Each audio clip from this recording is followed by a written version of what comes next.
you went to Konya, visited the tomb of the Rumi.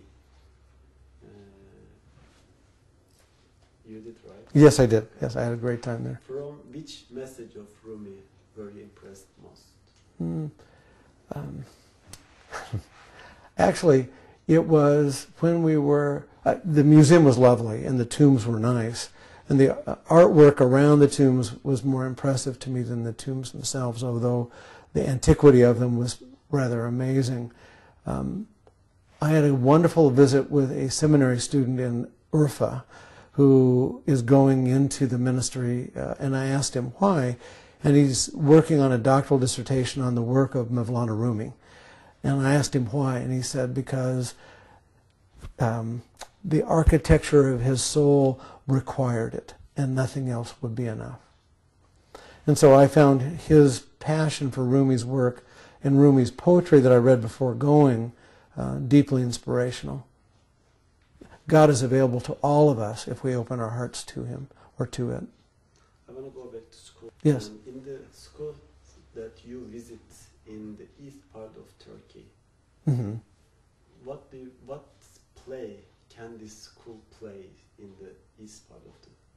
What is the role? Well, when we visited this school in Urfa, it was clear to me and inspiring to me that they became vehicles for hope.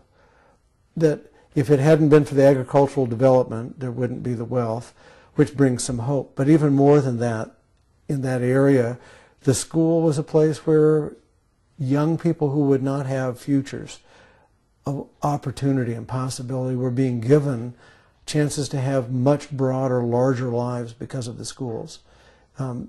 There more than anywhere. Here we were, 35 miles, 50, 60 kilometers from Syria.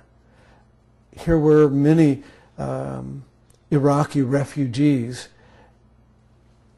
and here was a city where people were not finding despair but hope, in part because of the presence of the schools and the education volunteers and their influence in their community. Have you had a chance to talk to any teachers or any students in these schools? If so, what impressions did you have from them? Well, I particularly enjoyed meeting the principal in the IID school in Urfa. His son was there. He had a lovely time hosting. He cared a great deal about his school and his students. But it wasn't just that school. It was every school we visited. The quality of the teachers, their attention to the students, their love of the work, taught the students to love each other, themselves, and education. And it doesn't surprise me as a result that the students leave the school but remain volunteers as a part of the network. Why? Why would they continue to give their time and their effort and their lives to building this network?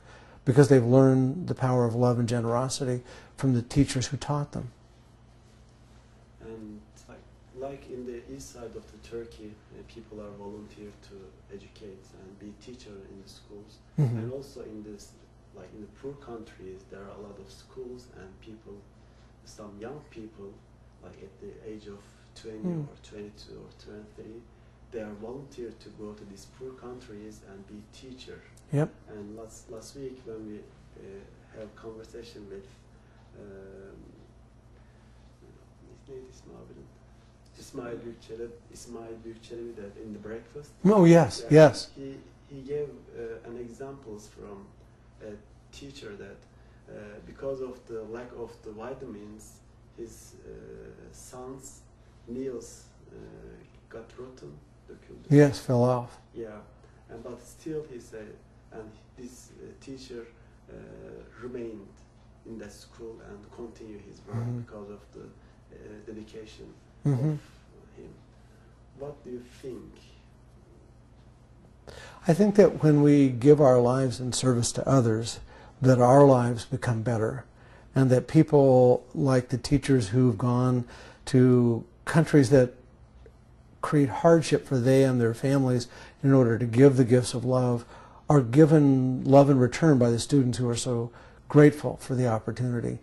I did meet a family that weren't teachers, but went to help establish a school in Afghanistan. And he only left when war broke out, and the school finally had to be closed, but it had been reopened, and he was contributing money for its continuation. He was so proud, so happy to be able to be giving those gifts to these young students. He was happier because he could give. It made a difference for him. This section is going about universal peace. What are the main reasons that cause prejudice across culture?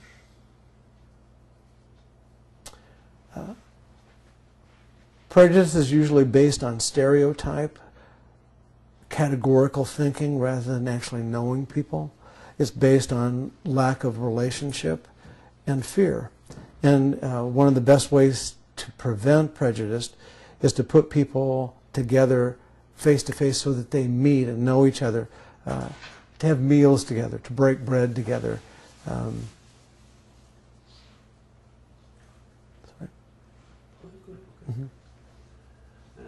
Did 9/11 affect your ideas, or what is 9/11 according to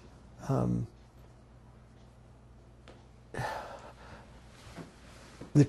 9/11 changed our country. It didn't change my impression of people from Islamic countries. It changed my impression about my own country. Our overreaction to 9/11 is so extreme as to have taken us from being a country of hope and generosity in the world to being the world's bully. It's an embarrassment to me, and it is a tragedy for the world. What is the importance of dialogue attempts initiated by Fethullah Gulen in terms of humanity and universalism? I always enjoy it when I have the opportunity to learn by experience. And the IID volunteers invited me to a dinner, interfaith dialogue dinner, and there were all kinds of people there. Sitting at my table were people that had very different views than mine from my own country, including FBI agents that had been investigating some of the Islamic students. That they had been invited to dinner was startling to me. I thought that they probably didn't belong there. I was humbled by being taught that even I, who think I know how to practice tolerance, was being encouraged to be more tolerant and being taught by them how to be. To talk to people as human beings first and the jobs they do second, and learning to talk across differences, and hopefully both they and I were deeper because of it.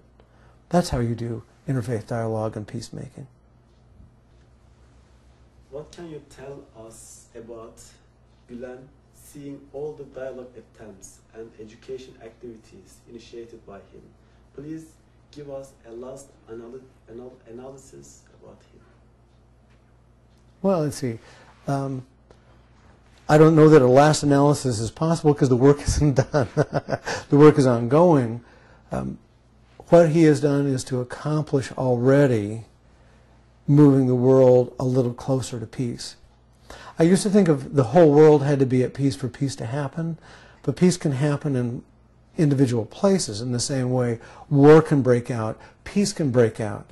And what I know is because of his work, peace is breaking out all over the world. Peace has already come. He's already succeeded. I'm not waiting for him to succeed. I'm just watching with joy the continuation of the work he's begun.